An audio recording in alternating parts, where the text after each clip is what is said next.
Yes, welcome back to Football Heritage TV. It is a lovely sunny day in South London anyway. I'm guessing it is where Stel is as well. I can see the sun. Stel, welcome to SAVVA and Stel Ask Us Anything. How are you with 1 week to go until the greatest show on earth? El Crapico. I'm good. I'm good. Back from the gym. Good session. That's good point number one. Good point number two. The sun is out. Everyone likes the sunshine. And good point number three. I got a ticket for the final. I'll be in the stadium. I've been after one for quite a few days. So thank you, by the way, to people that reached out to me saying, Stel, I've got a ticket. Do you want it? You know, big up. Thank you so much. I really appreciate you guys reaching out. I won't mention the person who got me the actual ticket because I don't want to get him into any trouble. But mate, I'm so happy. I'll be in the stadium for the game. I'm looking forward to it. I really am. A cup final is nothing to be sniffed at, especially if you're a Spurs fan, especially if you support Tottenham. Absolutely. And look, I just hope that this final is better. I think it's something like 4 finals in a row we've not scored in, something like that. So let's hope. I might be wrong, but it's definitely Liverpool we didn't score. Man City we didn't score. Man United, I think we drew 0-0 and lost on penalties. And there's one more in between. Chelsea as well, maybe. Chelsea, anyway, yeah. Yes. I don't know if you know, but I think there's some breaking news with Kulu. I didn't know. I hadn't heard anything with Kulu. He's out. He had surgery today. Yeah. I was a bit. Yeah, listen, we all heard this morning that Kulu could be out, blah blah blah, and everyone said, "Oh no, it's not true." But it is breaking now on Sky Sports News that Kulusevski has gone under surgery. And Spurs have announced that as well on their official page. Listen, it's a difficult one for me because I'm not the biggest Kulu fan. Like, I think he's a good player, but I feel like he's been really poor for a long time. He's struggling with form. But listen, let's start with that, Stel, because this is the big news. And I suppose what magnifies this news, Stel, and I know I'm seeing questions already in the chat about this. What magnifies this is that James Maddison, we already knew was out, and Tottenham now do not have a creative bone in their body as far as I can see. What do we do? I mean, anyone who's putting a question about Kulu, we're going to answer it all now. The questions are going to be, Stel, what do we do about Kulu? Who plays in the number 10? And where is this creativity coming from? And you lot, get your questions in. I will store them up and I'll ask them as we go along. Fuck. Does anybody want a ticket for Bilbao? I've got a ticket available. It's changing a lot. My confidence, when I was like, it's written in the stars, we're winning this. I'm now like, oh God, who's going to create? Where's it coming from? You know? Do you know? All right. Okay. All right. Sometimes I predict results right. Sometimes I predict them wrong. I predicted Barca would lose to Inter. I said PSG would beat Arsenal, things like that. I said Spurs will get battered at Anfield. I also said we'll go out at Frankfurt away. And I said that Bodo will knock us out. I get some things right. I get some things wrong. Okay. Yeah, of course. When it comes to actual coaching, I think I know what I'm talking about more than many Spurs fans, right? That doesn't mean I'm the GOAT or I know best. I don't. But, you know, a couple of years ago, we had to go to Arsenal with Conte. And I said, you've got to go to a 4-5-1. So you've got the fullback and that extra body midfield that shifts out wide. So you double up on the flanks because Arsenal, they create a 3-on-2 overload up top. And that's how you counter it, right? These are things I've studied. That's why I suggested it. We didn't do it and we lost 3-1. And we got done on a 3-on-2 on the flanks.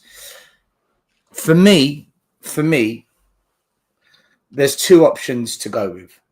You stick with the 4-3-3, but you be ultra defensive with it and you're not really going to have many attacks. and you play for things like set pieces, corners, the odd counter attack if you're lucky, right? Yeah. That's option one. And I'm talking about options that can win us a game of football. So essentially, Conte, Mourinho thinking. The other option, and it's what I think we should do, and I feel a lot more confident with this.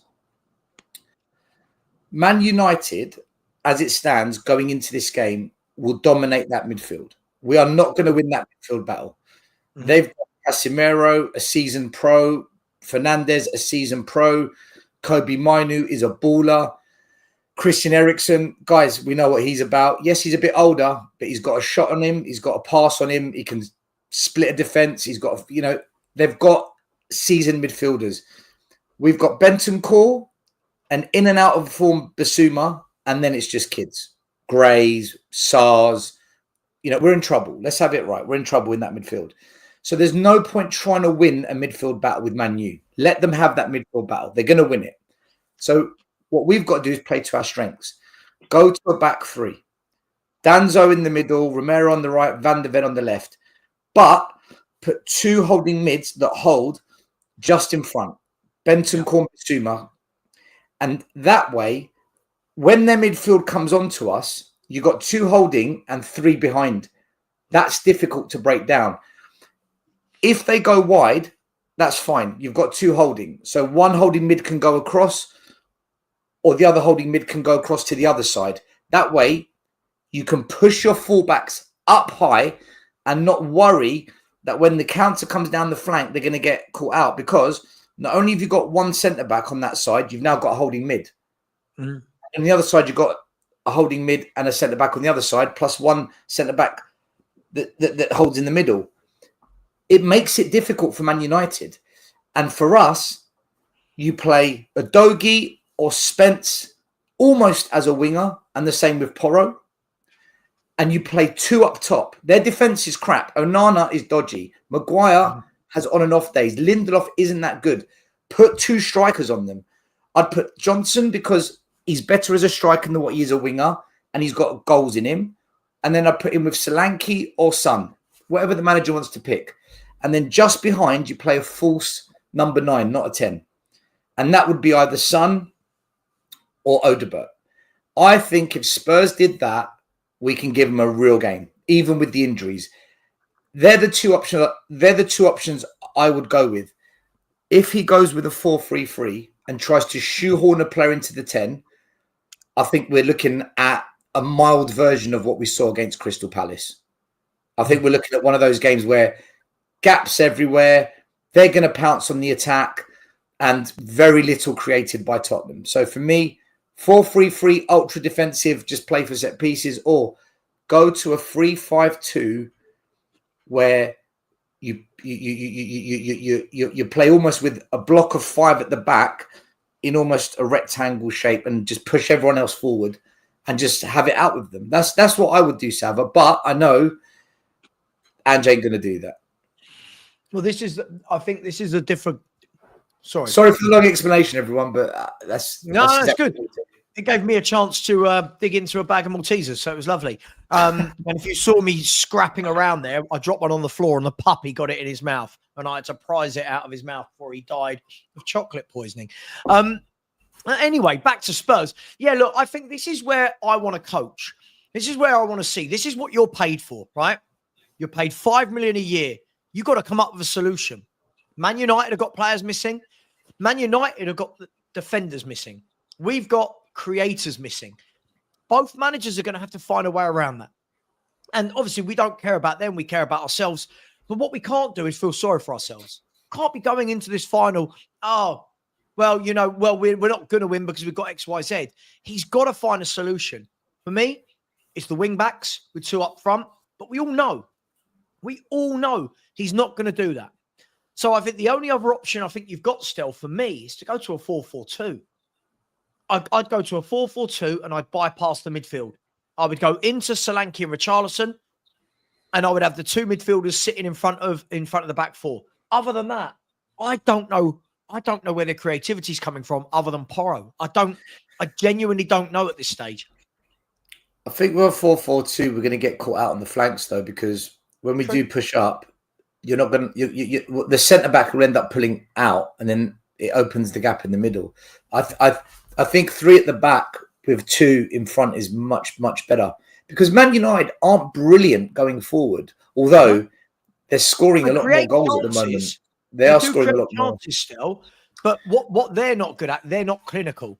And when you look at Garnacho, Højlund, these are young.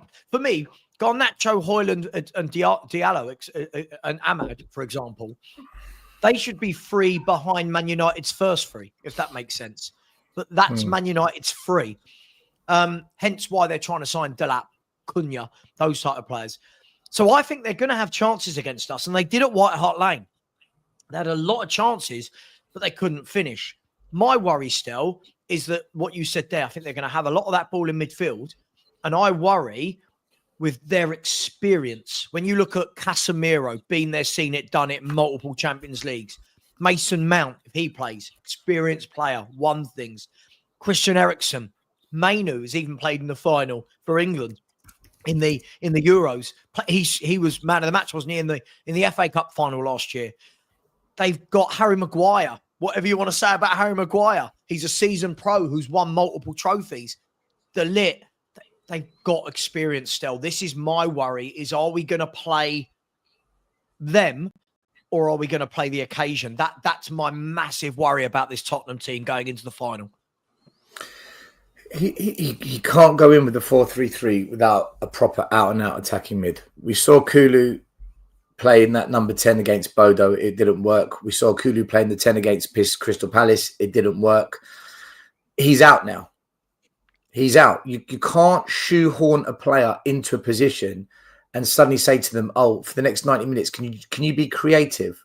It doesn't work like that. Yeah. It does not work like that. I would change the way we play for one game. And the thing is, if he did change it as well, Amorim won't expect it. Man United won't prepare for it. Man United are going to prepare for a Spurs playing 4-3-3. That's what they're going to do. And they'll probably go with a 3-4-3 or a 5-4-1 that transitions into a 4-3-3. Like they did when they went away to Anfield. Exactly what they did when they went away to Anfield, where they transitioned between 2 formations. That's what I think Amorim will do. But that's on the basis he thinks we're going to go 4-3-3. I would change it. I really would. The thing is, Danzo van de Ven Romero Vicario is a solid, more than capable back 4. It really is in terms of stopping shots and getting tackles in. That's the worry, isn't it, still? Like, I agree with you. And I've called for 3 at the back since I can remember, and I've got the evidence, I've got the proof that I called for it, whether it was this. I agree with you. Isn't the worry, though, going into the final and trying it for the very first time? Whatever we do, we're going to try something for the first time. We're going to have to shoehorn Son into the 10 or shoehorn Odegaard into the 10. And what happens if Basuma has a bad game or Bentancur takes a knock? Then what? Archie Gray? Like, we're going into this game with a pretty crap bench as well. Would you play a 10 then? Like, I was just speaking to Ashmatic about this. I wouldn't. And what we were saying was, you pretty much what you just said. You can't make someone the number 10 for one game. You can't just go on, you play in there, because it's such a specialist role. Where to be, how to receive the ball, how to scan the pitch, how to bring others into the game. For me, I've got a feeling we're going to stink this out still. I think this is going to be a 4-3-3. I don't think he's going to be flexible. If I'm wrong, I'm wrong. It won't be the first time I've been wrong. It won't be the last. I think he's going to stink this out. I think we're going to have Bentancur, Sarr, Basuma. And it's going to be, and if you remember still, when we played Bentancur, Sarr, Basuma, was the second leg at Anfield. Remember, we went there 1-0 up. We started all 3 of them in the midfield, and we said, yeah, let's stink it out. Let's stink out a 0-0. And we were just all over the place.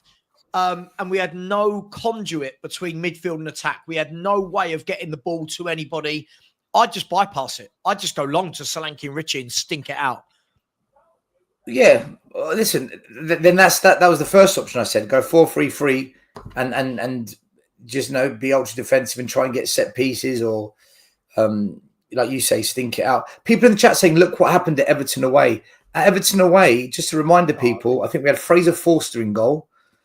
We had Ben Davies in the back three with Dragusin. We had Archie Gray and one other player. No, Archie Gray, Davies, and look at the team we fielded that day. That's why it went to shit.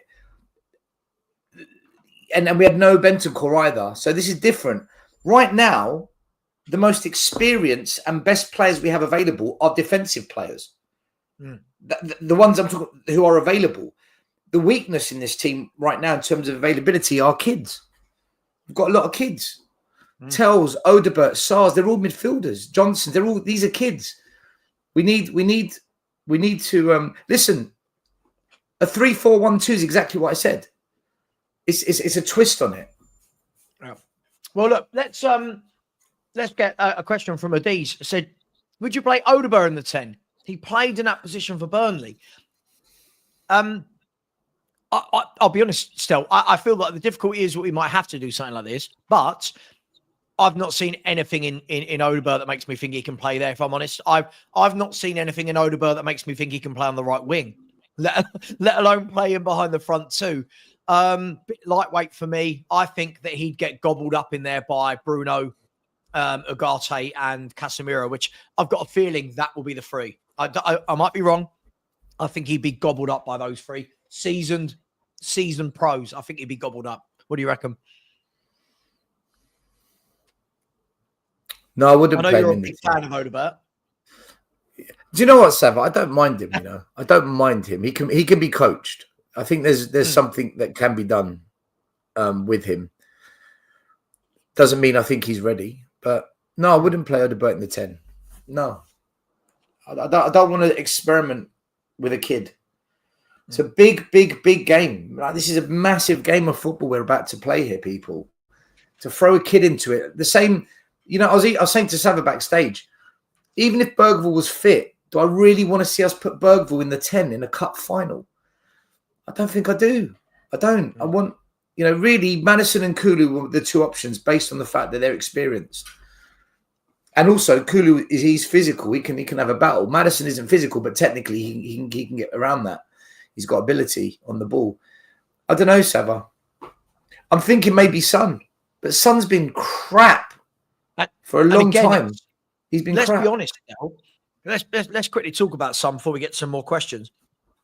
For me, if Son's going to have any chance of starting that final, I need to see him get 70, 80 minutes against Villa. He's got to get... I know people say these things like, wrap him in cotton wool. You can have the opposite effect on footballers, Stel, can't you? You can have the opposite effect where they haven't got any minutes in their legs. We saw a lot of players that didn't play against Palace. If they don't play against Villa as well, they're going into a final cold. And people like Son need minutes. He needs match fitness. I think people don't understand the difference between fit and match fit. And that's what I think we need to do with Son. What do you reckon? So difficult because we can't afford another injury.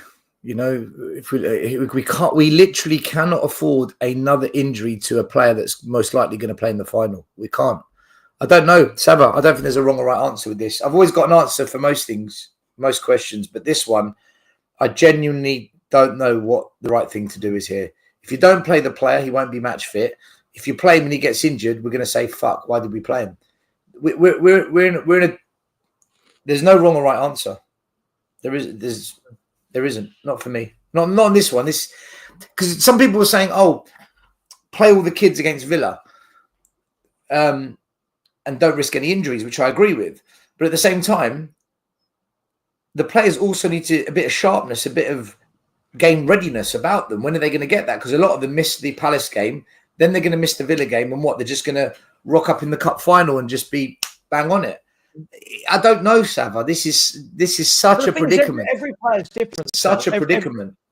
Every player's different. I gave an example the other day of when I worked at Charlton back in the day. There were two players that were very different. You had Paul Mortimer, if anyone remembers him, who was a left winger for Charlton.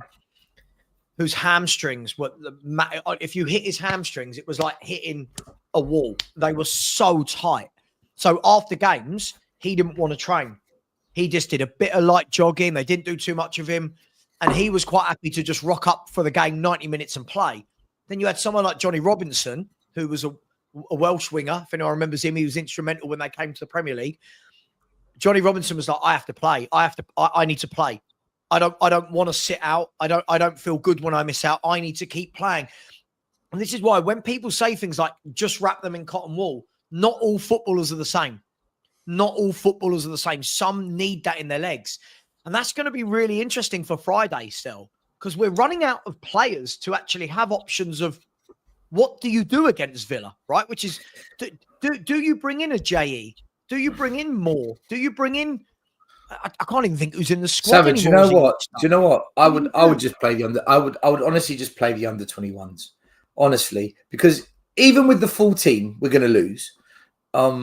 And we cannot afford another injury. And I tell you what, the concern I have with this game is that Villa need to win. They're on the cusp of getting Champions League football again. They need to win. So you know they're going to be aggressive. They're going to be physical. They're going to be in our faces. It's going to be a tough game. Now, some people might say that's the perfect preparation for a final. That's also the recipe for more injuries. I think, I think we have to sacrifice. It is. Catch 22, mate, because some players are going to need it in their legs. They are. And you said it just now. Some players are going to, what are they going to rock up after not having played for 11, 12 days? And we go on, perform in a final. It's certainly catch 22. And as I said, unless SAVVA, unless we strategize. And what we do is we send the kids out, go 5-0 down at half time. Villa know they've won. They start resting players. Then we bring on our actual starters for the final, where Villa now aren't going to be physical and aggressive. They've battered us. The game's over, and let them have a run around. Maybe just sabotage the first half so we can put minutes in the players' legs in the second half. Look, it's as I said to everyone, I've tried to explain this to people, but people don't want to listen. As I said, every footballer is different. Every player is different in what they want. So there are some players, they don't ever want to rest. They feel better when they just go in and go in and go in. Other players like to have a rest. It's very different. By the way, big up to Alan, who said you tend to curse and throw pelters at Ange for not playing the first team squad. Laugh at how this is what it leads to. Alan, if Kulu was that injured that he played in the first 20 minutes at Palace and broke down, he's going to break down anyway because he's not fit. Alan, stop this. This is ridiculous. We seem to be the only club. Crystal Palace at the weekend played their full strength 11. They got the FA Cup final this week. So why did none of Crystal Palace's players break down? Why Crystal Palace? Has anyone seen a report this week, anyone, that Crystal Palace have lost a player from the weekend to injury for the cup final? I haven't seen anything. They've got a fully fit squad. So why can they do it? So I do feel comments like that really are silly. Let's go to Mafusa said I play more in the 10. Now, of course, this is the Lubo. This is what Lubo's been suggesting, right, Stel? He said Wall's played there. I don't fucking mental. Think he's ready. Absolutely mental. 17, 18-year-old kid. There you go. Cup final. Be the creative spark. What we are, the pressure you're putting on that kid's shoulders is bonkers. And also, Mikey Moore isn't ready for the big game yet. He's ready to come on and play against the Palace and Ipswich or Southampton. Yeah, let him develop. But to start him against Man United or Anfield away, look what happened when we started Archie Gray, a young player in his chosen position up at Anfield. Look what happened. Yeah. He was awful. You're asking Mikey Moore to be the number 10 in a cup final against Man United. Against Casemiro. Yeah, I don't, listen, Casemiro will go up to him, say something really horrible in his ear. Mikey Moore will shit himself. He's a kid. He's 17, 18. No. No, look, I agree with you. I agree. Let's get some questions. We've got some super chats. We've got to remember as well, I think this has to be taken into account as well. Aston Villa. Listen, this isn't a game. This isn't a game where Villa have got nothing to play for. Villa need to win both their last two games against us and then Man United to have a chance of Champions League football. I think they will win both. I think they're going to get it. I watched them against Bournemouth the other day. People like Onana just striding through Bournemouth's midfield, pace, power, hunger. So this could be a long night on Friday night. Let's get some super chats, shall we? So big up to a user who has said, biggest issue, match fitness or incorrect position. How are you positioning that? Match fitness or I think what you're saying there is the bigger issue that players aren't going to be fit or that they're going to be playing out of position. Is that how you read it still? Yeah, what's the biggest issue in the final? Players not having match fitness or incorrect position. For me, incorrect position. Yeah, I agree. I think if you've got a well-drilled team with a well-drilled system and formation that works, you can get away with having players out injured. Look at Bournemouth when they won. What did they win? 12 out of 15 in the league when they had all those injuries. You can get away with it. I think the problem you're going to have is we've got a really chaotic style of play, and I don't know how people just slot into that. So for me, I agree. I think it's the incorrect positioning as well. So big up to you, user. But by the way, the match fitness, we'll talk about it in a minute. We're going to come back to this. We're going to talk about Son in just a few seconds. So big up to you, user. Really appreciate you. Gary Morton Barley has said the creativity of Fernandes will be our downfall. Mate, 100%. Bruno Fernandes is going to be the most creative and effective player on that pitch by a country mile. Somewhere I saw, Lubo told me this, so if this is wrong, just all abuse Lubo. Something like 90% of their goals this year, Man United, he is involved in. Like, let that sink in. He's been involved in something like 38 goal contributions this year for Man United. So this guy is everyone hates him. He's annoying. He's a pest. But you know what? This is a clutch footballer. This is a guy that grabs goals and assists at the right time. So we definitely need to watch out for him. Thank you, Gary. Can't agree with you more. Sanila said 3 midfielders in 3 weeks. What's going on? I don't know, mate. Listen, something's obviously not right at Tottenham. I don't know if it's the way they train. I don't know if it's the medical team. I don't know if it's if it's the coaching. I don't know if it's a mixture of all those things. I'll tell you what it is. It's not I'll tell you what is it? I'll tell you what it is. Maddison's got a history of being injured, right? He spends a third of every season injured. This is normal. So for Maddison, this is what you get. It comes with him. In terms of Bergvall, he's a young player. Rather than slowly being bedded into this team, he's been thrown in to cover injuries. He's playing week in, week out.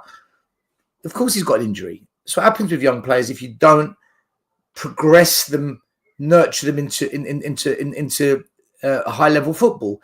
And as for Kulu, we rushed him back because the other two were injured. We're rushing him to try and get fit for the final, and we fucked him. And he's back in training, by the way. We're going to rush him back again for the final. I can see it. He's in training. Who is? Bergvall. Yeah, we're asking for trouble. If you start Bergvall guys in the chat saying, Stel, give us some positives. The question was why a player's injured. Okay, I'll give you a positive. They're injured because they're really fit and the system works really well for their endurance, and that Ange has timed their rehabilitation spot on, and that we are trying to develop them by injuring them. There you go. There's your positive. How can you put a positive on an injury? I love this. Do you know what? Lubo and I last night, we were on with Sean, and everyone in the chat was just like, we'd get asked the question, like, 20 defeats a season, why has it happened? And everyone's going, oh, you're so negative. It's like, I don't know what you want to say. By the way, one last super chat I just missed. Really sorry. Theo Dina, big up to you. I said, as a Man U fan, Kulu, Maddison and Bergvall injured, and we've got De Ligt and Yoro back for the final. I'll go 2-1 Man U. Big up SAVVA and Stel. First of all, thank you, Theo, and big up to you as well. Yeah, the Delit Euro. I saw that. I thought Euro was out. Is that not true? And I thought Delit was 50-50 and Euro was out. Can anyone confirm, deny? I mean, obviously, I'm not as close to the Man U situation. But listen, at the moment, with those two out, if Delit and Euro don't play, then you're looking at a Man U back three of what? Lindelof, Maguire, and Shaw. So I would definitely get Richarlison and Solanke to battle up against the likes of Shaw.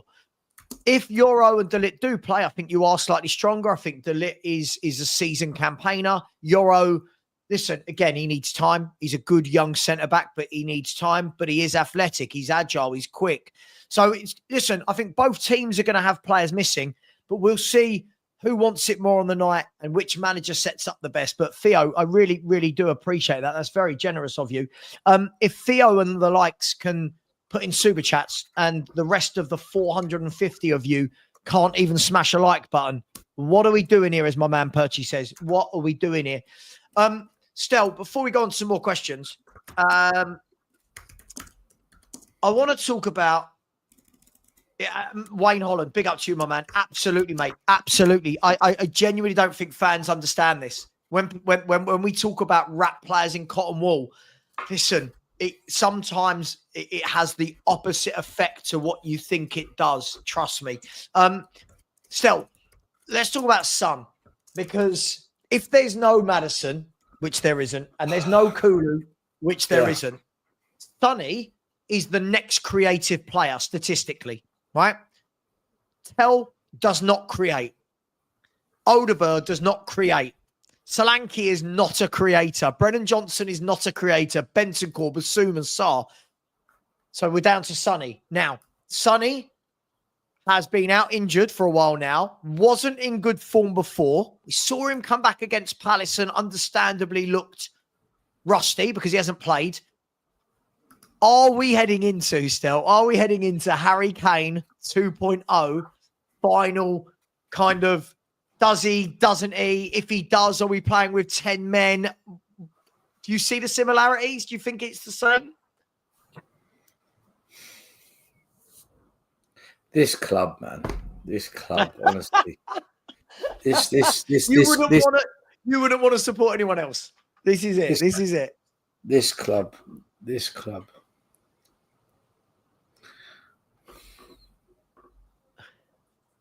Do you know, maybe, just maybe,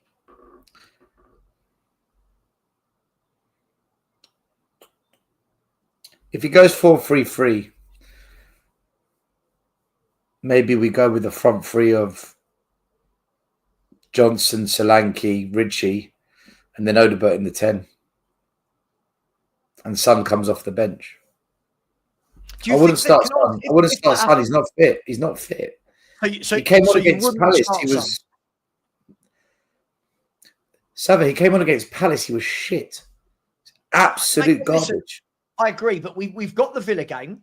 No, we can't. No, we can't. We can't go by sentiment or the hope that the players got experience. We've got to go by players that are active right now. Yeah. I wouldn't start Tell. I really wouldn't. I would start Ritchie because he's a handful. He's a menace. He can be horrible. Solanke's our top striker, I guess. And then Johnson, as crap as he is, he can get in the right place at the right time for that back post tapping. And then play Odegaard in the 10, because out of the options out wide, Odegaard's probably the most in form of the bunch we've got. And then Bassoum and Bentancur in the middle. Unless he plays Sarr and Bassoum and pushes Bentancur into the 10. I mean, but are we saying then? Yeah, Ash, thank you, man. Yeah, a few people have sent me the same Bergvall news. I did a recording earlier with Ricky Sachs, who told me he spoke to someone at the club today that had said that Bergvall is back in training as well. And if I've just dropped you in the shit, Ricky, I do apologise. But yeah, I've heard that Bergvall is back in training, but for me, it will be a mistake. But still, are we saying that if Sonny, is it tomorrow night? No, we're Wednesday, aren't we? If Sonny, Friday night, gets 70 minutes, 90 minutes in the legs, and then a few more training sessions, are you still saying you wouldn't start him in Bilbao with all the other injuries we got, or is it pain? I wouldn't start him. I'd bring him on because the thing is, if this goes into extra time, he won't last. I'll bring him on as a sub, which is what we should have done with Kane. We should have brought Kane on as a sub. I would bring on. I wouldn't start Son. No, I wouldn't. Okay. Let us know in the chat. Is anybody in the chat thinking about Son? Thinking about starting him? Should he start? Are we going to be going into that? I mean, let's be fair. There's been a lot of games this year where I think it's looked like 10 men with Son.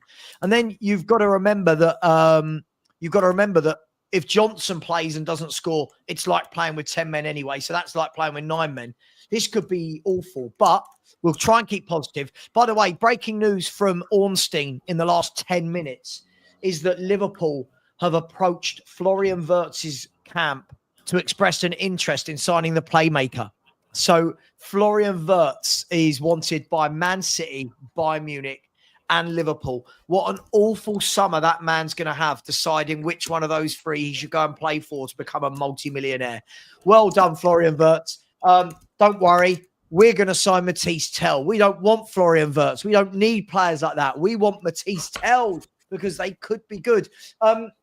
Look, it's going to be interesting, right? Everyone in the chat, Son, what are we saying? What are we saying? Let's have a look at some of the questions. This is an interesting one. Ron Scully said, why does Son never play on the right wing? He's both footed. There you go, Still. I'll let you answer that.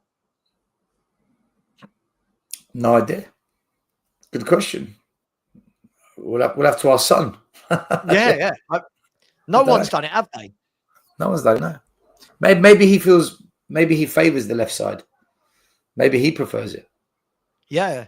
Well, listen, we've seen him cut in a million times from the left and whip one in the top corner with his right. So that probably makes more sense. But look, Sonny is a let's see what happens. What I don't want to do, though, I don't want to go into that final with 2 or 3 50-50 players in terms of fitness.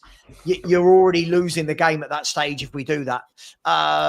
So I think it would be crazy. Cambo has said, do you think Levy has told him to bin off the league and focus on winning the Europa to reduce the pressure on him and the board with the fan protest and discontent? God, that's a loaded theory, Stel. Levy has told him to bin off the league. I mean, when we're saying bin off the league, Stel, we've got 20 league defeats. At what stage do we say, yeah, he said, don't worry about that, bin it off? After 10 defeats, 12 defeats? I think there's some truth in this because the board wasn't. I can't remember what it was, but there was a recent statement from the club where they said, "Let's all get behind the team, get them to the final, and try and." Wasn't there a recent statement where someone said that, Levy or the board, in reaction to something that happened recently? Something like that. Something happened. They put a statement out and they said, they said it's been a tough season. We understand, but let's all. They never mentioned the league. They never mentioned let's try and get up the league table. They never mentioned let's try and improve our league position. They put a specific emphasis on all the fans getting behind the team to win the Europa. So there's probably some truth in that. There probably is some truth in that. Only after they realise that the league is fucked. Once they realised it's fucked, then they probably said, look, don't worry about the league anymore. As long as you win the Europa, you're all right. Yeah. See, I want to be very clear. When this sort of thing is said, Stel, I want to be 100% clear, though, that I'm not letting that off for the number of league defeats we've had. Because, as I said, at what stage have they turned around and gone, oh, don't worry about the league? I just think it's crazy. I think it shows we're not a big club if that's what we're doing. I truly do. Let's have a look at some other questions. Bill Coys said our main focus of attack should be our wing backs. Well, we don't play with wing backs.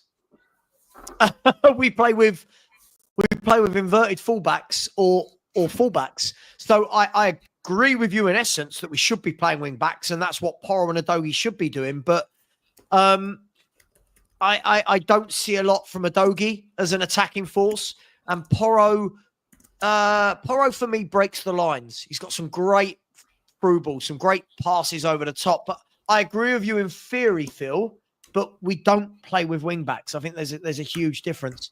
Someone's just sent this to me, by the way, Stel. Said in our last two finals, this was our midfield in the last two finals. You ready? Yeah. So in 2019, we played Winks, Sissoko, and Eriksson. Yeah. That was the Champions League final. And the final against Man City, we played Lo Celso, Højbjerg, and Winks. And this year it could be Basuma, Bentancur, and Sarr. So it's all good fun being a Spurs fan. It really is. Let's have a look at some more questions. Oh, this is an interesting one. Where is it? Danny M. Does Ange always win a trophy in his second season? Del, how would you answer that? So far, yes. Is he in this second season? I'll tell you on Wednesday night. Fucking.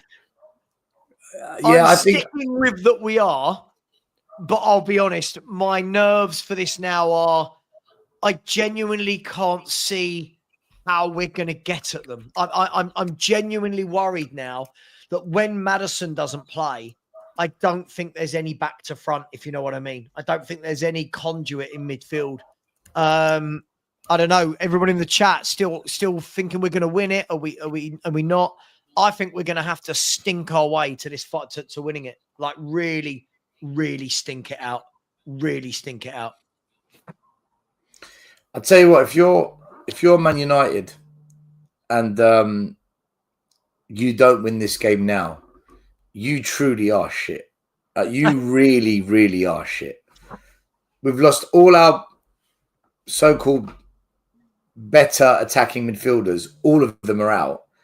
If you don't win this now, you truly are crap, honestly. But yeah, it does look like it's going to be a stinky affair. It does look like it's going to be a stinky affair. It's such a shame we haven't got a proper manager that can adapt. If we had someone that was just flexible, we actually could be all right here.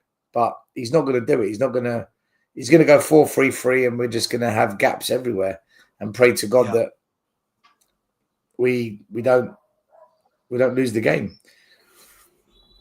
Well, look, talking about tactics there, this is an interesting one from the Count Duck Egg. I love that. That's just three words stuck together. Really, really like that. Do you think we'll invert the fullbacks for the final or carry on this Europa League tradition of not inverting them? Now, this is the question on everyone's lips still. We've seen it against Bodo. We've seen it against Frankfurt. The not inverting the fullbacks, and we actually look like a decent team defensively. Not going forward, it takes away everything from us, if I'm honest. But one of the questions will be, why don't we do that? So what are we going to see still? Are we going to see this treated as a Europa League game? Or because it's an English club that we know in Man U, are we going to go back to inverted fullbacks, wide open, and allowing Man United's wing backs to get in behind us? What's going to happen? And thank you for the question, Count. Okay.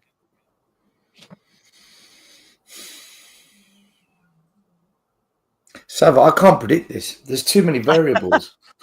I really, really can't. There's too many variables. It's our injuries, their injuries.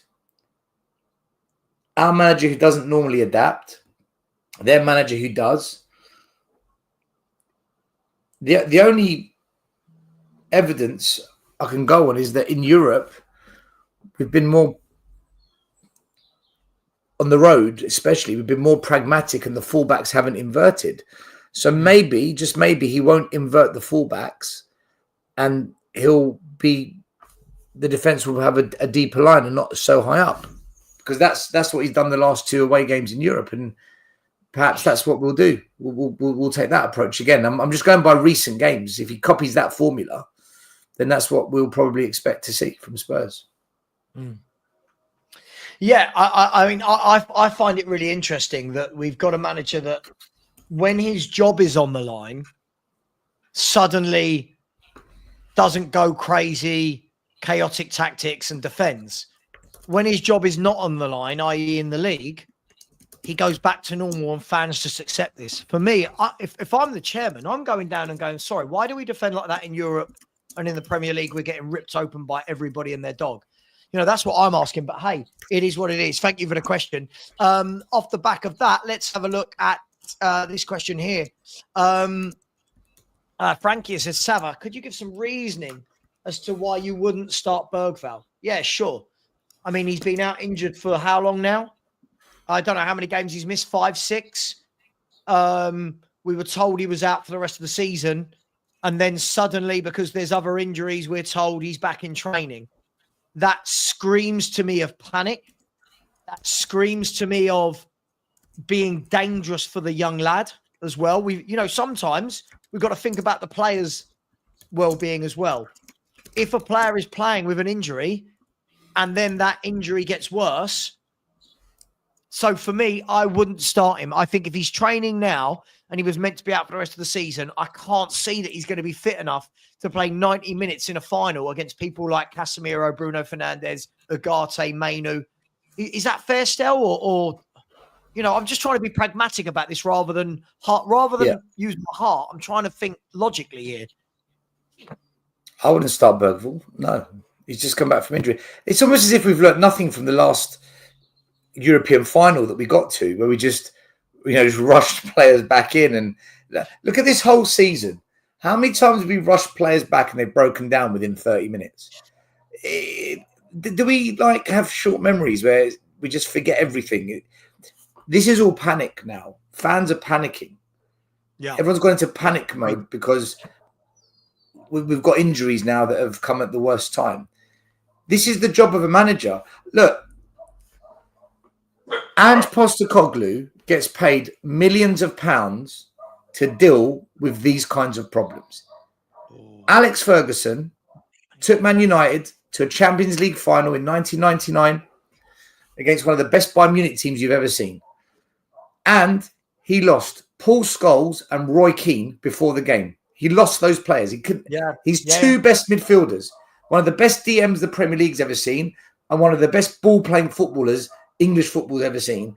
Those two missing. And he lost the centre-back and had to play Ronnie Johnson. Ronnie Johnson at the back. He won the Champions League final. He earned his money. That's the reality of it. You've got to deal with what you've got. So if you can't, then you're a crap manager, man. If we go there, we give them a real game and we say, do you know what? We were fucking unlucky. Fair enough. That's football. But if we go there and we get turned over and we just look so out of sorts, that's on the manager. He needs to find a way, whether it's to change tactics, whether it's to find a solution to a problem because we're lacking players in certain positions. He's got to make the big calls on whether Son starts, Bergvall starts, these kinds of things. This is what he earns his money for. This is why we're 17th. These are his decisions that have led us to 17th. These are his calls, right? He got us to the final. Win it now. I always win in my second season. Go on then. Do it and I'll respect him. I'll respect him so much for doing it with these injuries we've got before the final. But if he doesn't, I'm sorry. The best managers in football find a way. They find a way. So definitely. Look, of course it makes it harder with the injuries, but Stel's right. It's a one-off game. This is why he's paid. I can't feel sorry for anyone who's paid £5 million a year still. I genuinely can't. If I'm putting someone in that responsibility where they get £5 million per year, I'm saying find a way. These players are out. Work on it. You've got a week to work on it. What are you doing? What are you coming up with? Man United's going to have to do the same thing if they've got defenders missing. It's the same thing. These managers are paid a bomb to find solutions. Let's go to a question about Ange. We haven't had one today. Let's have a look at this. Jason, I said, SAVVA and STEL, what would be your top 3 choices to replace Ange that you think would get to take over? Now, just quickly before we do that, Jason, I think Stel and I might have a slightly different opinion on this. So, and what I mean is this, Stel, you think, don't you, that if I'm not wrong, tell me if I'm wrong, you think he stays if we win the Europa, is that right? Yeah, I want to make it clear. I don't want him to stay. I think the board will keep him. I think Levy, Enoch, they'll keep him. Yeah. Okay. So this for how long? For how long? I don't know. It could just be 3 months to prove himself. It could be for a whole season again. But I think they will keep him. I do. Unless he walks, that's different. But if it's just the board making the decision, I think they keep him. Yeah, I do. See, I'm completely different. I think only my opinion. I think the decision's made. I think I can see it in his body language, his press conferences, his interviews. I think it's done. I think win or lose, because obviously there's no draw. Win or lose, I think he's going. Let's assume he's gone. Who are your top 3 choices to replace Ange?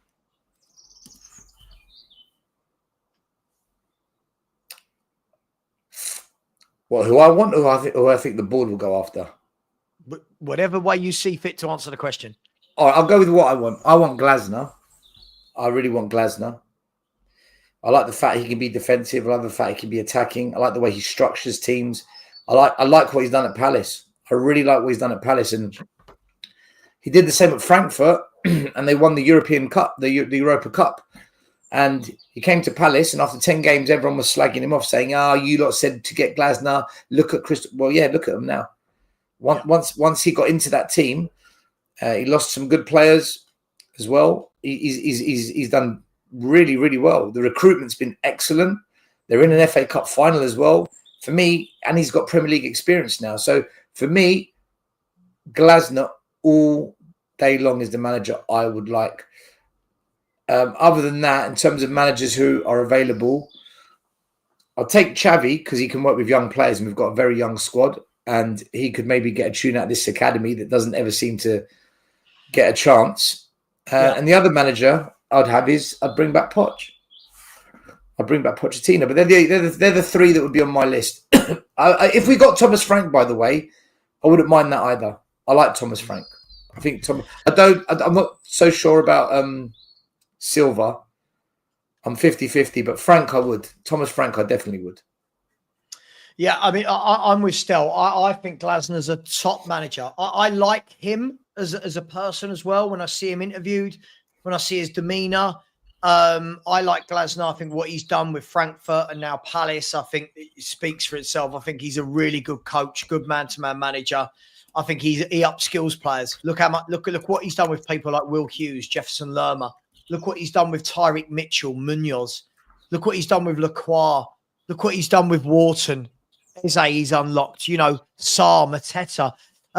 Xavi, I would be all over. I think Xavi, a number of reasons, I think Xavi would be brilliant. Daniel Levy would love it because there's no sign, there's no fee to a club. For me, I think he's got the gravitas. Without being a Jose or a Conte, he's got the gravitas. He comes from a setup and a culture where you build from youth to senior. He comes through La Masia. He knows the importance of youth. He knows the importance of giving youth a chance, and the youth team's playing the same as the first team. And more importantly, how good would one of the greatest midfielders there's ever been coaching Donnelly, Sarr, Bergvall, Gray, all these young midfielders we've got. Imagine they come up to training still and Xavi's coaching them, right? That for me would be a no-brainer. And then the other one you said, I would take Thomas Frank as well. I think he's the most underrated manager in the country, and he's got the most points per salary this season in the Premier League. So that the salary out compared to points coming in, he's got the best in the league.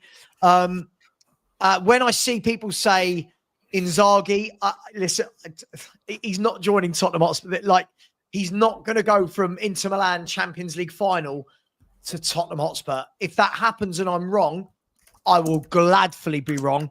I can't see that in a million years. Can you still? Inzaghi leaving Inter to come to Tottenham? This conversation with Inzaghi leaving Inter to come Spurs is ridiculous. I've never heard anything so stupid in my life. No chance. Never in a million years. And if he did leave Inter, he wouldn't come to Spurs. With the last club he's going to come to. Yeah. No. It's one of those fantasy conversations just to pass the time. Great. And just on that point, look, we did get this information yesterday from David Ornstein, who, you know, he's not like Romano. He doesn't talk too much, Ornstein, and when he does talk, he does tend to be very much Stell's favourite thing in the world, which is an in the know. He loves an ITK, does Stell. And SAVVA, can I just say, right? Can I just say, I'm not going to mention names. An ITK today puts out information. This is why I can't stand them. Saying Bergvall having injections in his knee. Don't write him off yet. He could make the final. Whilst that message is being pumped into the Spurs fan base, shared across WhatsApp groups, spreading across X, and everyone's talking about, oh, Kulu might make it. Yeah, he's having injections. Whilst that's happening, he's in the doctors having surgery. Right? This is the bullshit I'm talking about, SAVVA. Whilst ITKs are saying he's having a plaster put on his knee, his leg's being cut open in the surgery. It's why they're all bullshitters. A lot of them, man, they lie to gain traction, and fans lap it up like sheep. And this is why I feel so passionate about it, SAVVA. I can't stand what they do. They make fans believe we're going to sign Eze and we're going to sign Neto. And, don't be surprised if in June an ITK says Inzaghi considering teaming up with Italian compadre Paratici. Don't be surprised if they punch that shit out. It's bollocks. For sure. If you want to read the Ornstein thing, do it. I don't mind. But No. I wasn't going to read it all out. Literally, right. I think everyone's seen it. That Ornstein was just saying that it looks very likely that win, lose, or draw, he won't be our manager next season. I agree with that. I know many don't. We will see. But look, I'd love to think that we're going to bring in an Inzaghi. I would, guys. But it goes back to this whole Morgan Rogers nonsense we had the other week, where people are saying, just go and get Morgan Rogers. Just go and get, who was it? Somebody, I'll let him off because he's only young, but look, Matty K saying, just go and get Joshua Kimmich. And it's like, guys, we're not Man City. You're not rocking up. You're not rocking up to Bayern Munich and going, hello, Joshua. You heard of Tottenham Hotspur? Yeah. We're that team in London. Yeah. Do you want to come and play for us, or do you want to play for Bayern on 350 grand a week? Oh, what's that? You want 360? Yeah, we'll give you an extra 10 grand. Like, I don't know. I don't know what goes on in people's minds before they, you know what I mean? Like, if you're Kimmich, why would you come to Spurs? You wouldn't. Maybe if Joshua Kimmich is 35, right? He's not. Maybe if he's 35, out of contract, and we go, Joshua, give us a year. Give us a year. 1 year as a senior pro. Give us a year. Maybe. Edgar Davids style, right? Do you remember at Crystal Palace all those years ago, Lombardo? Do you remember Attilio Lombardo? Cambiasso, if I'm not wrong, went to Leicester City, right? Cambiasso, those players at the end of their career, yes. You're not rocking up to Joshua Kimmich, who's just signed a new 4-year contract with Bayern Munich, and going, come on, come and join Ange and come and join the 20 defeat club. Come on, come and join us. We'll sign him like we did with Perisic and ask him to play left back. Yeah. Yeah. Oh, it's madness. But my favourite one has to be, dude, I don't play Championship Manager and never, ever play Championship Manager. I think I like to talk from a place of calm and a place of being realistic. The reason, I don't know what this is. Tell me what this is in relation to. What have I said that's playing Championship Manager? But the one that killed me was the Morgan Rogers one, mate. A guy who's flying at Villa, broken into the England team. And Aston Villa are going to go, yeah, we only bought him 18 months ago. Sure. Take Morgan Rogers off of us. Yeah, go on. Go. It's utter craziness. It's craziness. It's mad. But I don't even entertain these conversations, Sav. It does my head in. Just it is mad. Look at the reality, guys. Look at the reality. Yang, Gray, Bergvall, Kinski, Tell, Odegaard, Solanke. That's the reality. That's the truth. Yeah. That's what we want. Ange, Kimmich, Mason, we sign Gray. Right, there's levels to this game. Listen, let's have a look, guys. Big up. There's 500 of you in the chat, right? And 152 likes. I'm not going to talk, and Stelly's not going to talk for 30 seconds unless we start seeing. Come on, guys. It's free. This is free for you to watch. Smash that like button. And we've had 4 subscribers tonight, which has taken us to 17.7k. Come on, 300, and we're at the 18k mark. Please subscribe to Stell as well. But that is shocking, guys. 152 likes from 500.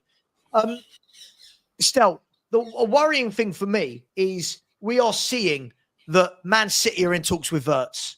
Liverpool are in talks with Wirtz. Liverpool are in talks with apparently Houston as well from Bournemouth and Frimpong. Arsenal have all but signed Zubimendi and apparently are talking to Houston of Bournemouth as well. You've got Man United who are in talks with Delap and Cunha, right? And we got Spurs fans talking about, do you know who I'd like to buy? Matisse Tell. Doesn't this just show the levels of the club, Stell? Matisse Tell. He's such an average footballer. It's unbelievable. And then Madness. the excuse you get is, oh, for fuck's sakes, he's only a kid. Yeah, he's here for 6 months. He's done nothing. Yeah. Why? What's his age got to do with the fact that he's not been able to impact us? He's literally come to Spurs and done nothing. 1 penalty, 1 assist, and 1 deflection off his shin against Wolves, I think it was. He doesn't create. He doesn't assist. He doesn't open up teams. He doesn't pull players out of position. And that assist he got for Odegaard against who was it? We were playing West Ham away. Mate, he passed that to Richie and Richie missed the ball and it landed with Odegaard. It's unbelievable.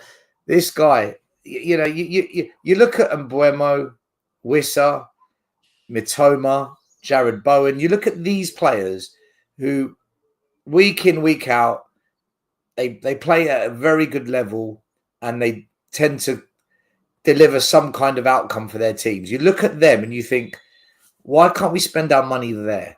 Why can't that be the kind of player that we bring in? It doesn't have to be those players, but bring me that level.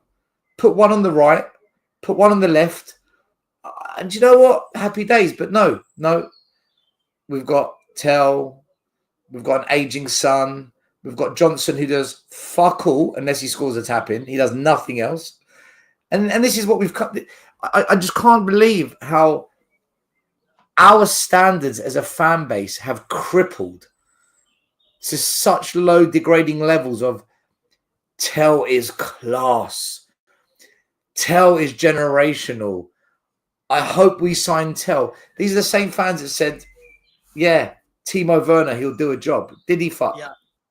Did he fuck? Werner did nothing. And this is, I said to you the other day, Sava, Matthias Tell is the French Danjuma. We've signed Danjuma 2.0. It's the same thing. I think Danjuma scored more goals, though. I think. I could be wrong. Do you know what gets me, though? He's average. He's average as you like. But what gets me is, why are so many Spurs fans saying, yeah, I see something like everyone I'm speaking to that likes him. When I actually ask why, it's all, I think he could do that in the future. Okay, cool. But what about now? Like what about, what's he doing right now? I don't get it. These fans, for me, we are kind of part of the downfall. If we're accepting people like we did with Werner, I remember doing the stream for Werner the day it was announced. And my stream, it was a Saturday. I remember it clearly. It was a Saturday morning. And I did a stream and I said, what was it? Spurs have signed Timo Werner. What a joke, clown face or whatever. I had over 1,500, 1,400 in the chat. Most of them going, you're negative. This is a great short-term signing. And then I'm thinking, okay, well, these people have all learned from the first 6 months. And they all come back in the summer going, that makes sense on loan. And now we're doing it with Tell. Is it that our fan base is so starved of top players still that we don't know what a top player looks like anymore? It tends to be the younger fans that do this. Fans that...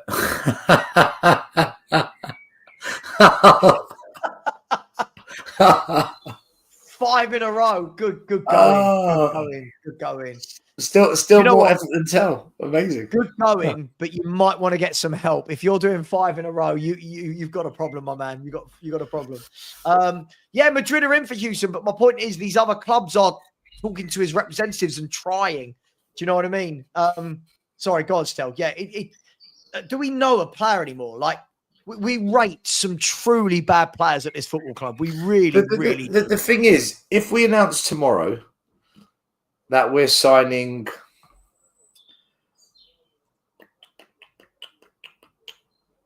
Haaland, right? Yeah. If we announce tomorrow we're signing Haaland, I don't think you're going to find one Spurs fan that's going to complain.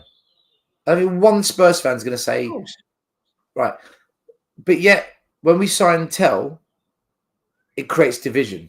And I've always said that's the red flag. The red flag is when you see division amongst the fans on a transfer. If we were to sign Eze, there's not one Spurs fan that's going to be upset by that. If we signed even Tony in the summer, no one would have complained about that. But when we sign a Richarlison, red flag, it splits the fan base.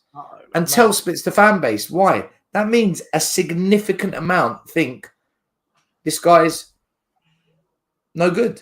And it's the same with Ange. Red flag. The fan base is split. That's why we're 17th in the league. That's why fans were concerned. We're 17th in the league because fans were concerned this guy doesn't get it. But yeah, he's in the Europa Cup. So the other side say, yeah, but look at this. And we're not in sync. And I think it's a lot of the younger fans that do this. Because no disrespect to younger fans, I don't think they've grown up watching enough quality players. I just don't think they have. But still, I think they over depend. Grown men and women.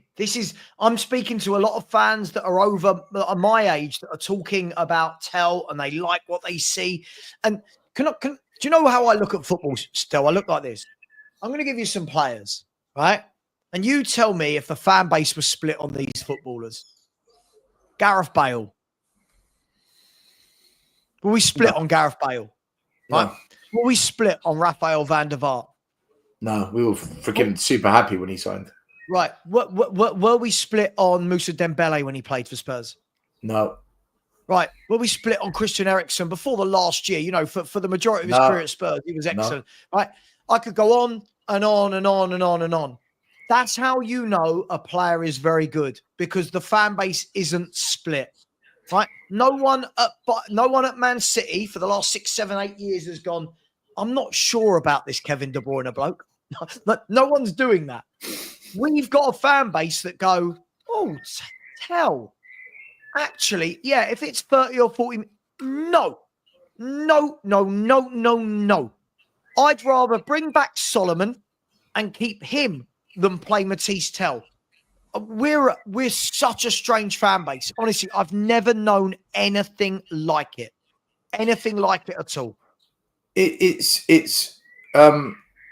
Yeah, can we not lie in the chat? People saying everyone rates Bergvall in this fan base except for you two. I've never once disrespected Bergvall. What can we not lie? Look, fake accounts in the chat that are lying.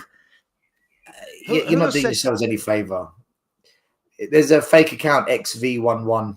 Too scared to show his real name. Just don't lie. Don't lie. If you're going to argue, but don't lie. Do you know what, Sava? I'll tell you what it is. I think the new wave of fan, and it might include some of the old fans that have now been drawn into it. Everything has to be positive. Everything has to be brilliant. Everything has to be great. Everything is just tickety-boo. And it's almost as if, and this is the example I give, they praise every signing we make. They make it sound like they're brilliant. And then in 2 years' time, they'll say, we need to clear the Deadwood. Well, how is there Deadwood in the club? It's the players that you praised 2 years ago. Exactly. The same fans that said Chicken Royale, Emerson Royale, they called him before we called him Chicken. Emerson Royale, he played at Barca. You know, Paratici's cooking, all this stuff. And then 2 years later, get rid of the Deadwood. Emerson Royale, he's got to go. But hold on a minute. These are the players you praised when we signed him. And when we said we don't know anything about this player, can we just see how he plays before we decide? You've already put him on a pedestal because Paratici signed him. And we do it all the time. You know, Archie Gray. This is where the whole generational bollocks started. Archie Gray, generational.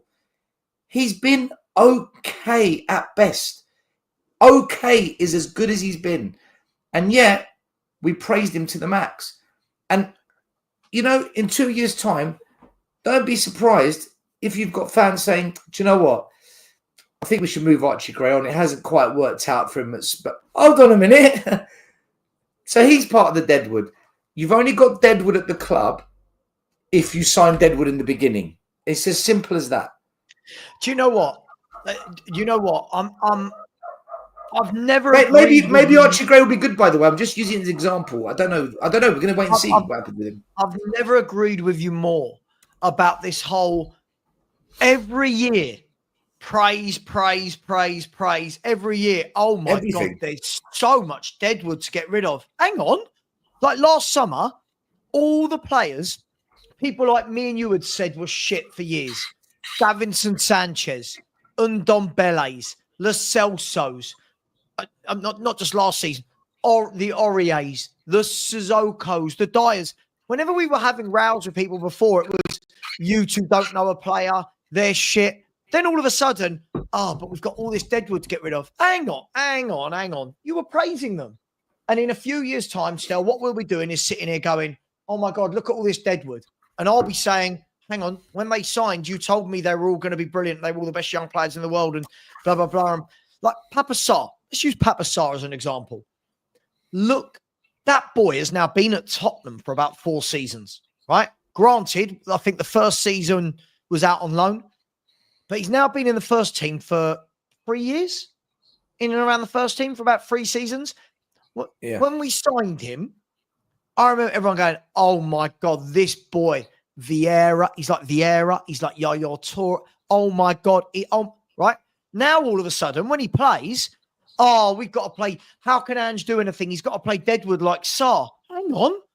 Exactly. 2-3 years ago, everyone's telling me this is going to be Yaya Toure. What they called him, Sarr Toure. They were calling him, weren't they?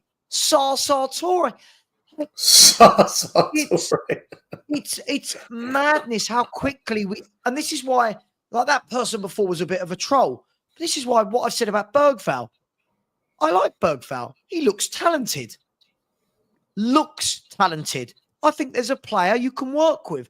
I think if you get a coach, he could go on to be a very good Premier League footballer. What I'm not going to do is sit here and go, oh my God, he is amazing. We've had Spurs fans this year still making videos saying why he's better than Pedri and Gavi at Barcelona. You're like, so what? Like, this is what we do. We go from 0 to 100 in about 10 Premier League games. We never actually say, let's see how they develop over the next few years. And what we do at the same time still, sorry for the rant, we'll look at young players at other clubs. We'll go, they're shit.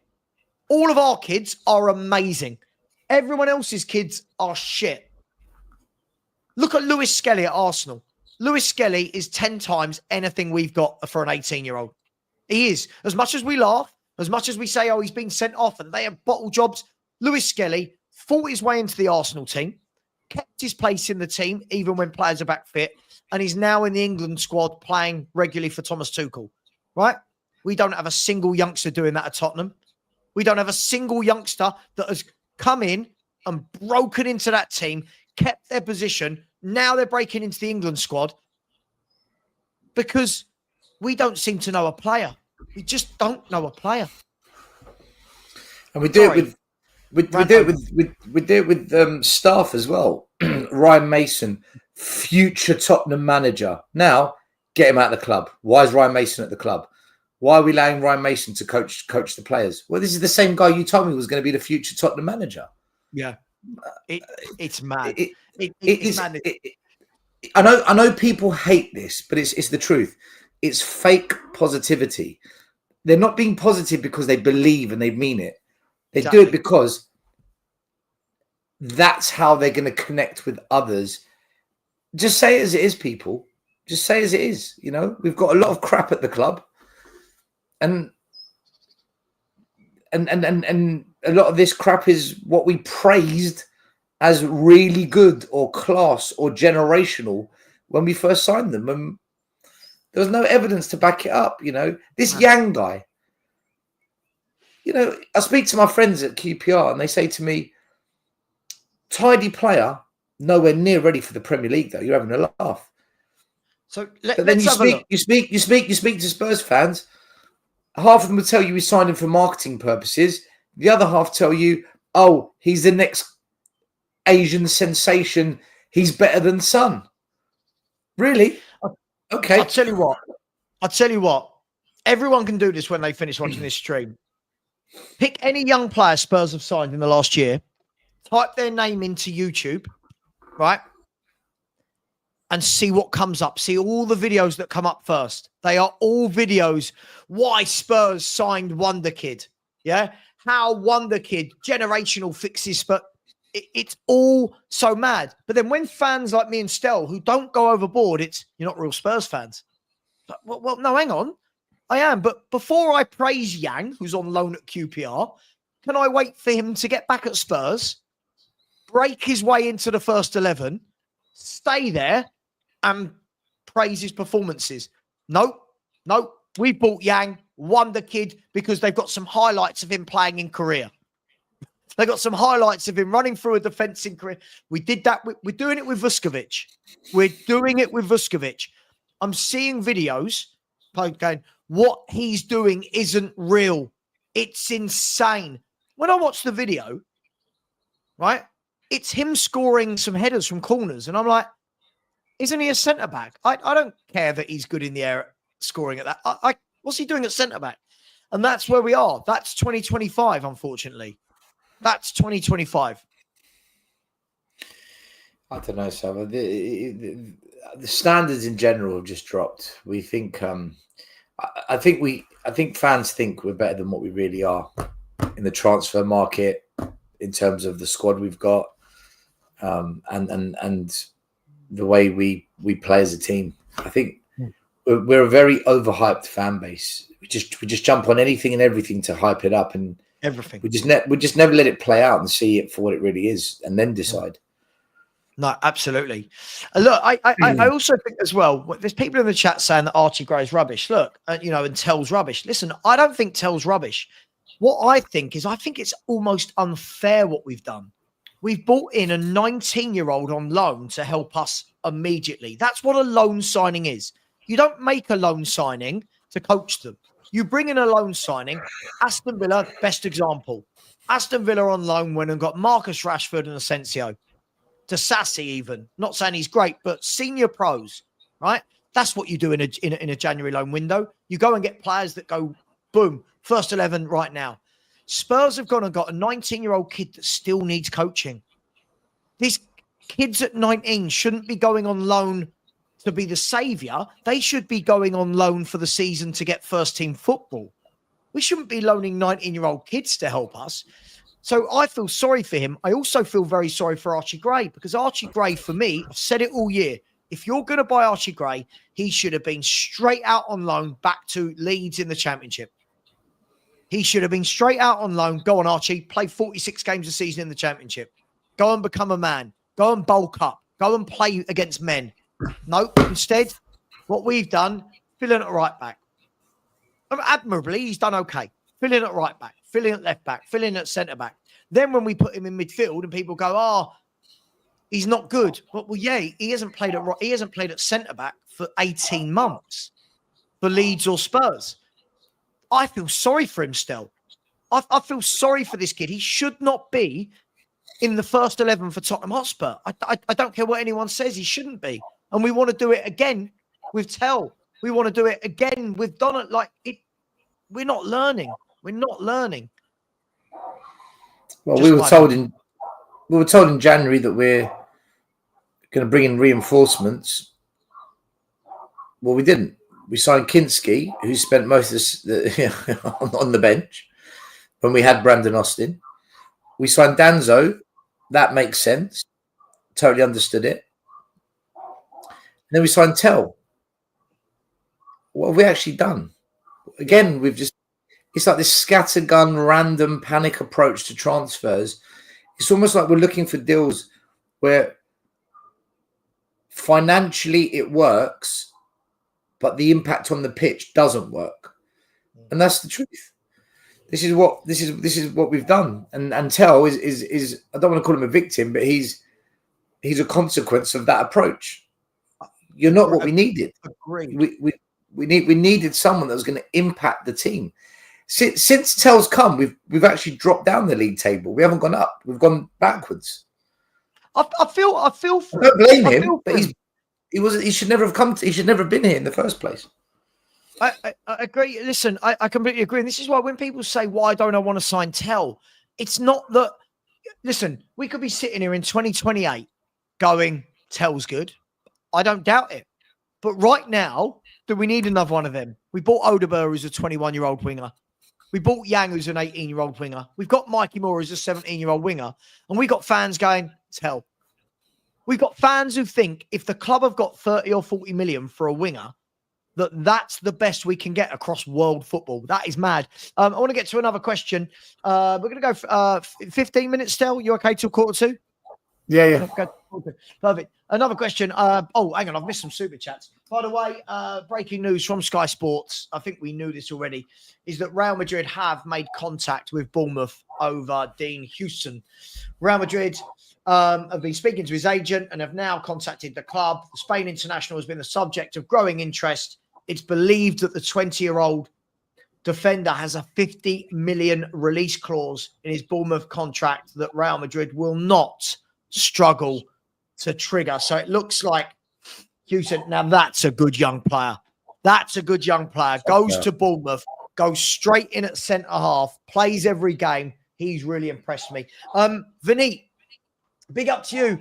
Said the only way I see Spurs winning is if Ange gets indicated and couldn't travel out. Indicted, you mean, and couldn't travel out.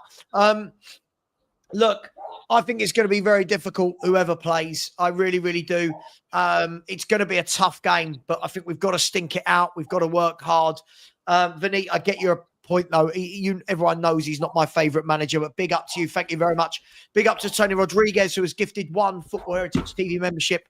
Whoever that went to, welcome. Thank you, Tony. Please thank Tony as well. I shouldn't have to tell people to say thank you, but surely you have already. So thank you very much, Tony. You're very generous as one of my members. Thank you very, very much. Henry Thong TV has said, would you take Vincenzo Italiano all day, every day? I think Bologna have done a really good job. I would take this bloke. Henry, I don't know who you are. I'm guessing your name is not Henry Thong. I would take you as manager. That's how much I do not rate Ange Postecoglou. But thank you very much. I would definitely take Italiano. Soul Boy said, even if we win the Europa, I can't feel happiness because this man has squeezed all the pleasure out of me. Soul Boy, I hear you, but if we win a European trophy, you've got to have some happiness, mate, or you're never going to get it. You can still not like the manager. You can still want him out. You can still think he's done a shit job. But as a Spurs fan, surely your love for Spurs outweighs your dislike for Ange. That's how I feel. So big up to you, Soul Boy. I'm sure we'll put a smile on your face if we win. Ricardo said, question, if Ange stays, do we cash in on Moore and Spence? Another coach would love to keep or loan out, but Ange doesn't like them. Stel, this is a great question because yesterday, the breaking news from Florian Plettenberg, who is obviously Germany's #1 guy for transfers, said that Mikey Moore is on the list of players that Dortmund are looking at. And Dortmund have a history of doing this. Dortmund take young players from England and coach them. I'll give you 3. Jude Bellingham, not had a bad career so far. Jadon Sancho, right? Jamie Bino Gittins. They've got a history of doing this still. So what do you make of if Ange stays, Moore and Spence? Because Spence, he completely doesn't like Spence, does he? Whatever he says, he does not like Spence. And thank you for the super chat, Ricardo. Thank you. Mikey Moore wanted Man City wanted him before this season started, and the reason he stayed is because he was pushed into the first to the main squad. So that was the kind of trade-off. He hasn't got the minutes, and at the end of the day, if we don't develop the player, then his parents know he's good, man. He's got a good agent as well. They'll try and engineer an exit. So that's Sava. Just 1 second. Sorry, 1 second. No, you're right. You're good. Yeah, look, I'll pick up from what Stel's saying. I think this is the worry. Look, again, I don't go overboard about these kids. I'm not going to sit here and say that Mikey Moore is the greatest young player I've ever seen. He looks talented. But again, this season, that bloody flight, I cannot ever get rid of it. And then I don't see it. And then as soon as I start streaming, he comes to all my lights. I've got 5 lights around me, lighting me up, right? So, and every time I start streaming, that fucking fly attracts to my light. So, guys, I don't go overboard about these youngsters. But if I'm Mikey Moore and his family, I'm looking this year and going, so you've bought Yang, you've bought Odeber, you've signed Tell and Werner in front of him on loan. Why? That's what I'm saying. Why? What have Werner and Tell done all season that Mikey Moore couldn't have? 1 assist, Tell. 1 assist. Sorry, no. The thing is, sorry, I had to go there for a second. The thing is with Mikey Moore, if we don't have Europe next season, the kids aren't going to get the minutes. They're not going to get a look in. And then either you're going to bring in a manager who's actually going to do Project Youth, and then we take a couple of hits along the way, a couple of years just in the wilderness whilst these youngsters are developed, or Spurs have got to get back into Europe, meaning that they're going to have to play more senior players in the league, which means the youngsters won't get a look in. So if you're Mikey Moore, you're looking at that. Of course you are. You know, you're looking at the youngsters that have gone before you. Winks, Skip, didn't work out. The only one that's worked out in the last 20 odd years is Ledley King and Kane. But they got chances. They got regular minutes. Mikey Moore's not getting those minutes. The only reason he played the other day is because of injuries. Let's have it right. If Kulusevski never got injured, Mikey Moore was staying on the bench. So he's young. He's got plenty of time ahead of him. It's how he manages his time. Is he going to be patient and wait for Spurs to properly give him a crack? Does he go out on loan? Or does he engineer an exit? Like I said to you, Man City wanted him. The club kept him because it was a way of stopping Man City getting him. But there's only so long that can continue. And because he hasn't got like a 5-6 year contract, I think his contract is until he's 2021. That's normally what they do with scholars. So as that approaches, if he doesn't sign, there's nothing the club could do. They'll be forced to sell him. I don't think he'll go next year. But if he doesn't break into the team next year, then there will be conversations where he will engineer an exit. Because why would you stay at Spurs if you're not going to get the minutes? He's a talented footballer, but he'll never become anything decent unless he plays week in, week out. Yeah, look, I completely agree with you. So I'm just checking somebody who I think I know who the troll channel. Oh God, yeah, troll channel. I love this. Welcome everybody. Give Mikey Rory's to the door, who set up his YouTube channel 6 minutes ago. Everybody, give Mikey a massive welcome. Thanks, Mikey. It's probably XV11. Yeah. A mile off. Fake accounts. They're all fake accounts. All fake accounts. Let's get rid of him. What an idiot that is. I can see them a mile off. Look, by the way, I'm not saying there's any rush to bring in Mikey Moore. But what I am saying is nowadays in football, lots of the top clubs across Europe are sniffing around for the best talent. And a club like Dortmund will say, hey, look at our track record of taking youngsters from England. And look what they've gone on to do. Right? Someone like Mikey Moore might go, hang on, fancy that. Now, that might depend who the manager is. Maybe you bring in a Xavi and he goes, Mikey, stay here. I'll get the best out of you. Stay here. You know what? You're not going to play every game, but you're going to get games. You know what I mean? It could be that. Or if Ange is here, I think you see a player like that could go, that could say, well, hang on, he's buying winger after winger after winger in front of me, especially if Spurs go and buy Matisse Tell. If you buy Matisse Tell, Spurs would have bought Yang, Tell, and Odeber, right? 3 21 and under wingers in the last calendar year. What would that say to you if you're Mikey Moore? We've got Hill on loan. You got Solomon. You got Son, who's still at the club that plays there. Johnson, who plays on the right. Kulu, who can plumb. Like, it's madness. It's absolutely madness. Here's a good question. First of all, before I get to the question, Terry wanted me to read this. He said, former scout Leonardo Gabbanini, which is a superb name, by the way. Daniel Levy and the owners wanted to bring in a coach who was more focused on having fun and playing entertaining football. That's why they hired Ange. Well, I can assure you, Terry, for me, this is not fun. And I don't find the football entertaining. In theory, maybe. But, well, if that's the truth, Daniel Levy's had an absolute nightmare, hasn't he? Let's be brutally honest. I want to ask this question. I think I know the answer to this immediately. Big up to my man, Luke. If you haven't followed Luke, please do. Spotlight on Spurs. The link, somebody, one of my mods, if you could put Luke's link in the chat, that would be amazing. So does any of our current 11 get into Poch's team? I'll go. No. Still, anyone? Son, because he was in both. No. Nobody. No. Not the starting 11. In the squad, yes, but not the starting 11 now. Yeah, completely agree with you.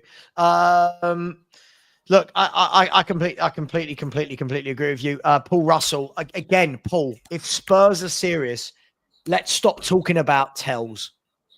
Go and get Eze. But you know what?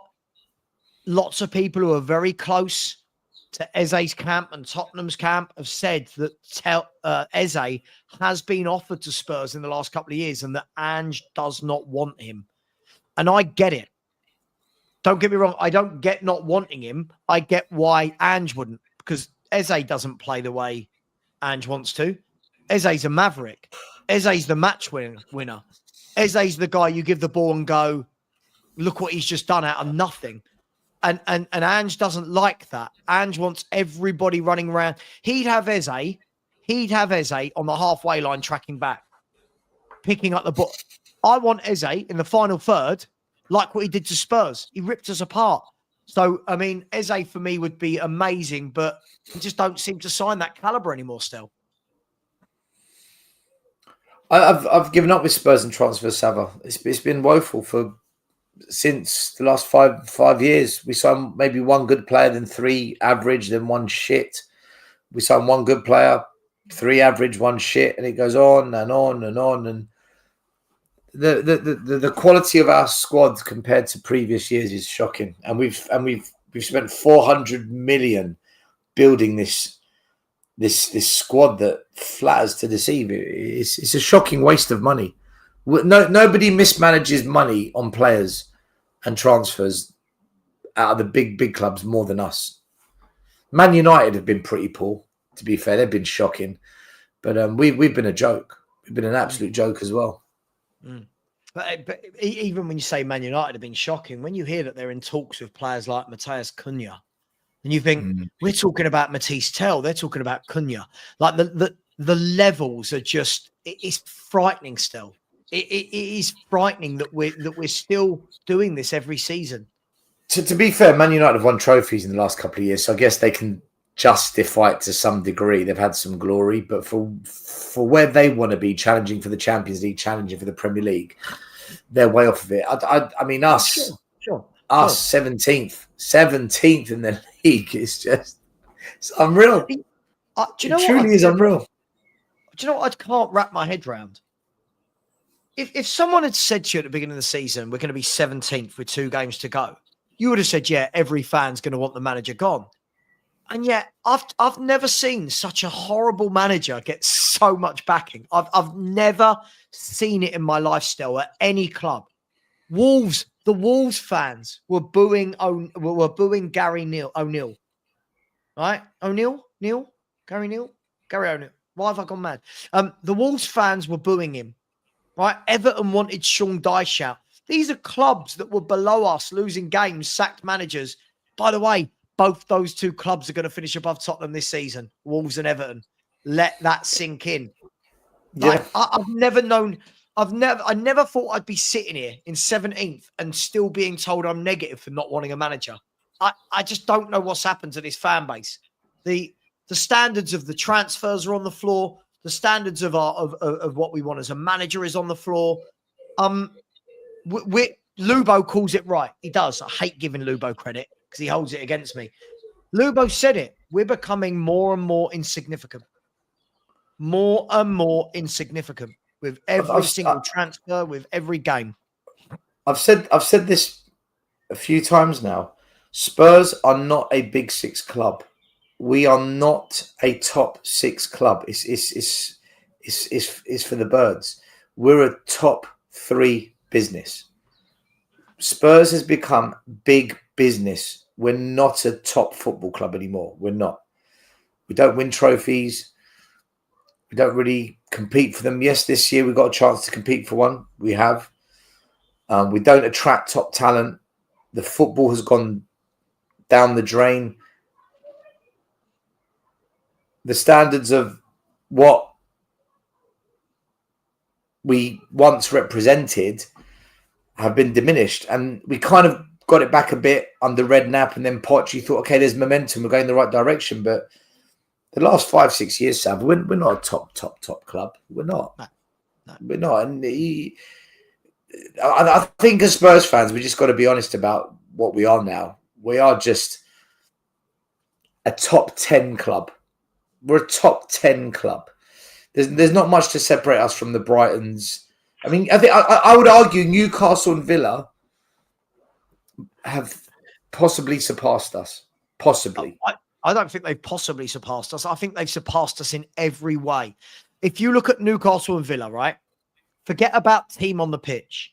Their directors of football are superior to ours. Their managers are superior to us. Their owners are superior to us. Their infrastructure, everything about what they're doing is superior to Tottenham, right? Everything about what they're doing is superior to Tottenham. And then we got fans like this. We aren't far away when everyone's fit. It's been a freak season. I mean, you do realise. No. Listen, I'll tell you what. We'll save this for another day. Let me just double check that I've not missed any super chats. By the way, just really quickly, Kate. Listen, we'll do this another day. For me, it's Levy and the scouting team. I think there's a lot of blame to go around. There's a lot of pie, and everyone's allowed a slice. Listen, big up to everyone. Thank you. I know I'm sorry I wasn't able to get to every question. Listen, guys, girls, if anyone did want to join tonight, bit random, Lubo and I are going to do a watch along on FHTV Plus. It's going to be streamed to Football Heritage TV. Stockport County versus Leyton Orient. Keeley in goal for Orient. Jamie Donnelly, who's their player of the year, is also on our books. Can they help Orient on the way to promotion? Join us. It'll be a laugh. See Lubo. He loves it. He absolutely loves it. Stel, thank you very much. I really appreciate your time as always. Yeah, thanks for having me on. And I won't be here, obviously, next Wednesday because I'll be in Bilbao on Saturday. We're doing a Europa League final. But all I want to say is, come on, Spurs. Let's try and bring the trophy home. And Up the Palace on Saturday in the cup final. Come on, Palace. I'll be doing a watch along for Crystal Palace versus Man City as well. Take care, everyone. Much love. The next watch along tonight, as I said, and then Villa, and then Man City. Then much love. Take care. Smash the like button. Subscribe to everyone. And as always, come on, you Spurs.